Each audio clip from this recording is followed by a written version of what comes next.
இன்றைக்கி நம்ம தோட்டத்தில் ஒரு சந்தோஷமான விஷயம் வந்து நடந்திருக்கு. அது என்னென்னா, இந்த முருங்கை மரம் தான்.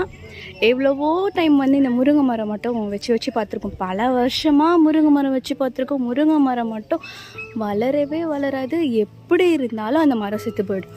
ஒன்று மழை காற்றுல விழுந்து செத்து போயிடும், இல்லைன்னா ஆடு மாடு மேய்ஞ்சி செத்து போயிடும், இல்லைன்னா பூச்சி அடிக்கும், கம்பளி பூச்சி அடிக்கும் அப்படின்ட்டு ஏதோ ஒரு காரணத்தால் செத்து போயிடும். பல வருஷத்துக்கு பிறகு அதிசய நிகழ்வாக இந்த வாட்டி நம்ம மரத்தில் பூ பூத்துருக்கு. பூ பூத்து இந்த தடவை நிறைய காயே காய்ச்சிருக்கு. அதுவும் வந்து கை கேட்டுற தூரத்துலேயே பாருங்கள் காய்ச்சிருக்கு.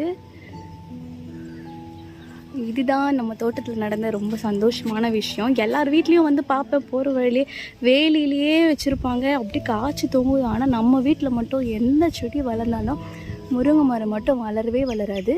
இந்த வருஷம் வந்து ஒரு மேஜிக் நடந்திருக்குன்னு நினைக்கிறேன். எப்படியும் ஒரு 10-15 காய் வந்து விட்டுருக்கு பாருங்கள்.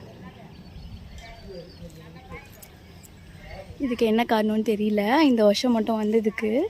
அதே மாதிரி ரொம்ப பாதுகாத்து வளர்த்தா வளரவே வளரல. இந்த தடவை வந்து ஏனோ தானோன்ட்டு சும்மா வேலி ஒருமே நட்டு வச்சுருக்கோம். இந்த தடவை நல்லபடியாக வளர்ந்துருக்கு பாருங்கள். இந்த சந்தோஷத்தை வந்து உங்ககிட்ட சொல்லலான்னு சொல்லிட்டு தான் இந்த வீடியோ வந்து போட்டிருந்தேன். பாருங்கள்,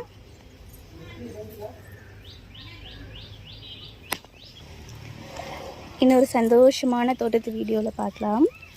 பாய் பாய்.